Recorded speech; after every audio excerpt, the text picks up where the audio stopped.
नमस्कार। आइए बात करते हैं सबसे पहले आपकी कनिष्ठ उंगली के बारे में। कनिष्ठ उंगली ज्ञान की उंगली और बिल्कुल सूर्य के पहले पद तक पहुंच गई। बुद्धि की कोई कमी नहीं, भाषा शैली की कोई कमी नहीं, साथ ही साथ ग्रहण शक्ति अच्छी है और याददाश्त भी जीवन पर अच्छी रहेगी। तो कुल मिलाकर जो कनिष्ठ उंगली के गुण होते हैं वो सब आपके अंदर मौजूद हैं। अब बात करता हूँ मैं सूर्य की उंगली के बारे में। सूर्य की उंगली मानी जाती है यश सम्मान के लिए, साथ ही साथ जीवन में उन्नति तरक्की के लिए। यहाँ पर थोड़ा सा ये गैप हो जाए तो ये अपने आप में दर्शाता है कि व्यक्ति अपने माता पिता की सेवा करेगा, परंतु ऊपर से मिल गई उंगली इसलिए, परंतु व्यक्ति बुढ़ापे में इसलिए सेवा नहीं कर पाएगा कि वो उनकी सेवा करने के लिए उनसे दूर रहेगा। तो ऐसी स्थितियाँ होती हैं जब ये गैप हो जाता है। कुल मिलाकर के किसी दाग की कोई स्थिति नहीं, किसी की प्रकार का मानसिक डिप्रेशन का कोई स्थिति यहाँ पर दिखलाई नहीं पड़ती है। अब बात करता हूँ मैं यहाँ पर सीधा सीधा आपकी एक और उंगली की, जिसको बोलते हैं शनि की उंगली। हल्के हल्के स्क्रैची छोटे से सेकंड पर जरूर हैं, यानी ये कोई बहुत ज़्यादा चलने वाले नहीं है, 8-10 महीने चलने वाले ऐसे चिन्ह हैं। जब ऐसे चिन्ह हों तो व्यक्ति को वर्तमान की स्थिति में थोड़ा धन का स्ट्रगल करा रहे हैं, और लेकिन आगे के जीवन में ये सफलता आपको मिल जाएगी। और कुल मिलाकर के ये कह सकते हैं कि थोड़ा शनि की ढैया, थोड़े सड़े की साढ़े साथी में थोड़ा सा शनिदेव की पूजा करके रहिए हमेशा। उसमें कुछ स्वास्थ्य की स्थिति खराब हो सकती है या धन की ऊपर नीचे का हो सकता है। अब बात करता हूँ बृहस्पति की उंगली के बारे में। ये जानी जाती है पत्नी से संबंधों के लिए, साथ ही साथ संतान सुख के लिए। कुल मिलाकर के यहाँ उंगली पर तो कोई वर्तमान में ऐसी स्थिति नहीं दिखाई दे रही कि पत्नी के साथ में कोई आपके संबंध वर्तमान में कोई विशेष ज़्यादा खराब है। तो कुल मिलाकर के संतान का सुख सहयोग भी मिलेगा, ईश्वर की कृपा भी है। पूजा पाठ दान पुण्य में भी अपनी तरफ से अपनी सामर्थ्य दान करते हैं। बुद्ध के पर्वत के बारे में बात कर लेता हूँ। बुद्ध का पर्वत और ये 4 से 6 रेखा खड़ी हो जाए तो व्यक्ति के जीवन के अंतर्गत निरंतर रूप से धन आते रहते हैं। हल्के से क्राइसिस जरूर हैं, इसके ऊपर माइनस मार्किंग की रेखा जरूर हैं, जिनकी वजह से थोड़ा सा संघर्ष बना हुआ है, लेकिन ये ज़्यादा दिन तक रेखाएँ रहने वाली नहीं हैं और ये सब ठीक हो जाएगी और आपको संतान का सुख सहयोग भी प्राप्त होगा। चलिए, इसमें से कुछ रेखाएं सूर्य पर्व की तरफ जब देखें तो व्यक्ति के जीवन के अंदर भाग दौड़ कराती हैं। सूर्य को बुध पर्वत की रेखा देखें, यानी दूर स्थान से जुड़ करके व्यक्ति धन कमाएगा। अब बात करता हूँ मैं यश के पर्व के बारे में। यश का पर्व और यहाँ ये खड़ी रेखाएं देश काल पात्र के अनुसार यदि मैं देखूँ तो ये जब माइनस मार्किंग रेखाएं कर जाएँ तो व्यक्ति के जीवन के अंदर संघर्ष बनाती हैं, और संघर्ष कहाँ बनाती हैं? दूर स्थानों से बनाती हैं। तो हो जाइए तैयार, आगे के जीवन में बहुत यात्राएं, बहुत भागदौड़ आपको आज सूर्य पर्वत बता रहा है। इसके बाद बात करता हूँ मैं आपके शनि के पर्व की। शनि का पर्व और शनि का पर्व पर भी यहाँ सीधी रेखा यानी कि धन की रेखा खड़ी हैं। इनको भाग्य रेखाओं के रूप में देखा जाता है। ये भाग्य रेखाएं ऊर्जित रेखाओं के रूप में हों तो व्यक्ति को ऊर्जा मिलती है और धन के लिए संघर्ष करता है। थोड़ा माइनस मार्किंग रेखा है, भाग्य उतना नहीं चल रहा जितना व्यक्ति वर्तमान में चाहता है। अब बात करता हूँ बृहस्पति के पर्व की। बृहस्पति के पर्व से मंगल रेखा खड़ी हो जाए, निश्चित रूप से व्यक्ति को पैतृक संपत्ति का मकान मिलता है या पैतृक सहयोग मिलता है। कुल मिलाकर के आप अपने जीवन में भी मकान बना पाएंगे और अपने जीवन में भी उन्नति तरक्की प्राप्त करेंगे। यहाँ भी बहुत अच्छे संकेत दिखाई पड़ते हैं। संतान का सुख सहयोग भी मिलेगा।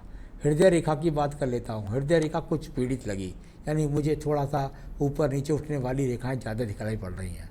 जब इस प्रकार की ऊपर नीचे ज़्यादा रेखाएं दिखाई पड़ें तो व्यक्ति के जीवन के अंदर मन में अस्थिरता रहती है, और वो ऐसी स्थिरता शायद पत्नी के प्रति रहती है, यानी पत्नी से कुल मिलाकर संतुष्ट ना होने के संकेत यहाँ पर मुझे नज़र आए हैं। तो थोड़ा सा पत्नी के साथ संबंधों को बैलेंस बनाकर आपको चलना है। अब बात करते हैं किसी बड़े रोग की हृदय से संबंधित या वैसे कोई संभावना नहीं है। अब बात करता हूं मैं आपके यहाँ पर मंगल के प्रथम पर्व के बारे में। प्रथम मंगल पर्व संघर्ष की रेखाओं के रूप में जाना जाता है।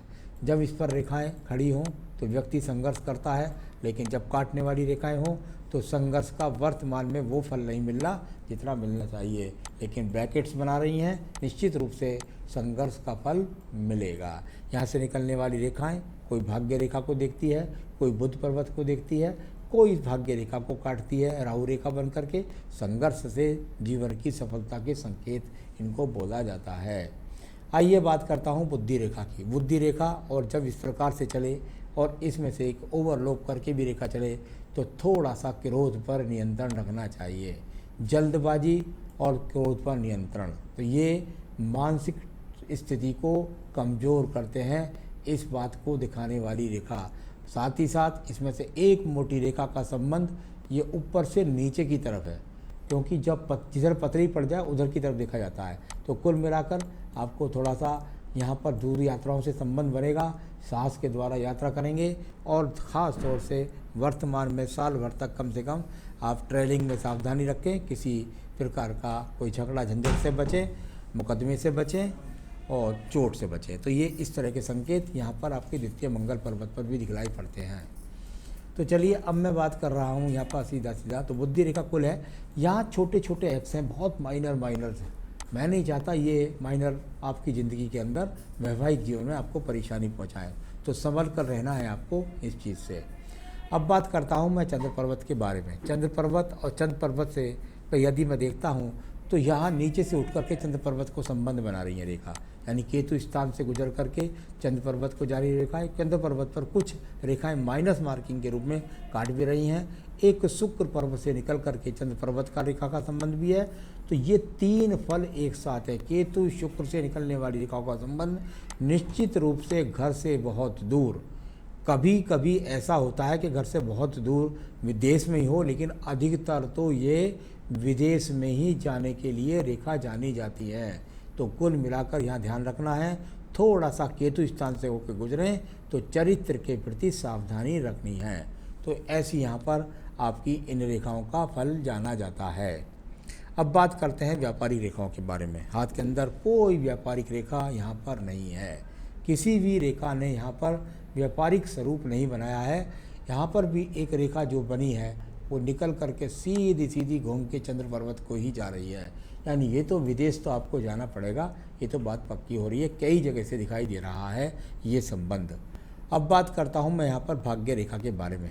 भाग्य रेखा वो भी चंद्र पर्वत से निकल गई। चंद्र पर्वत का संबंध जब जब भाग्य रेखा से होगा तो वो भी व्यक्ति के जीवन के अंतर्गत दूर प्रांतों से जुड़ करके व्यक्ति को धन का योग दिलाएगी, धन वहाँ से दिलाएगी। कुल मिलाकर ऐसा संबंध सूर्य की रेखाओं का संबंध मैं ऑलरेडी पहले ही बता चुका हूँ।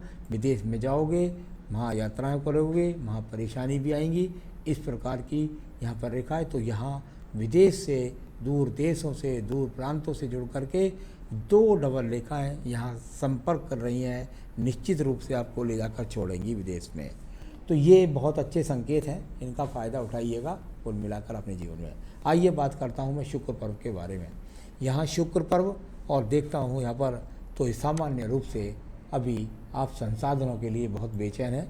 ऐसी यहाँ पर थोड़े से छोटे छोटे एक्स के चिन्ह भी हैं, छोटी छोटी माइनस मार्किंग भी हैं। तो कुल मिलाकर के संसाधनों के प्रति आप इस समय बहुत पूरी तरह से बेचैन हैं। इसके बाद बात कर लेते हैं सीधा आपकी यहाँ पर भाग्य रेखा हो गई। अब आपकी आयु रेखा के बारे में। आयु रेखा और पूरे हाथ को घेर करके और यहाँ मणिबंध तक चली जाए, 80 वर्ष की आयु व्यक्ति की होती है। तो कुल मिलाकर एज भी ठीक है।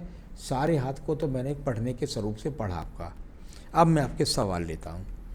आपने कहा what are the prospect of finding a job overseas. निश्चित रूप से तलाश करिए, और मैं समझता हूँ 2020 से लेकर 2023 के बीच में निश्चित रूप से आप विदेश पहुँच जाएंगे। तो उस समय दूर कहीं प्रांत में नौकरी कर रहे हैं, घर से बहुत दूर, तो वहाँ करते रहिए और विदेश की तलाश रखिए, क्योंकि 2020 से 2023 के बीच में आप निश्चित रूप से विदेश जाएंगे।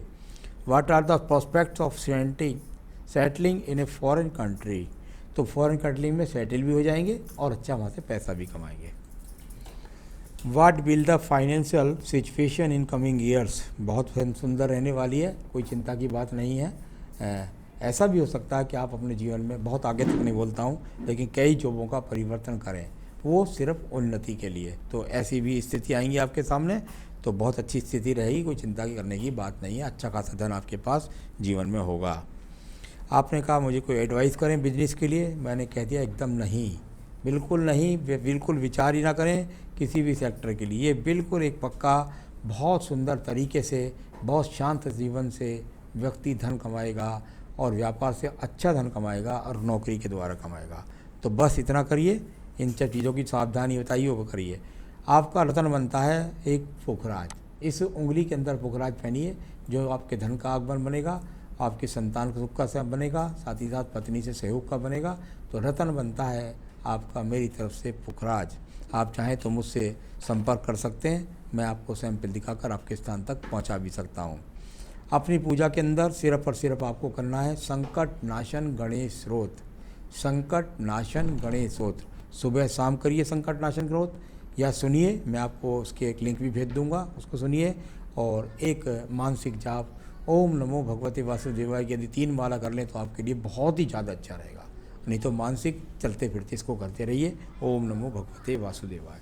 इतना करें, जीवन में सुखी रहें, यही मेरी शुभकामनाएं। नमस्कार।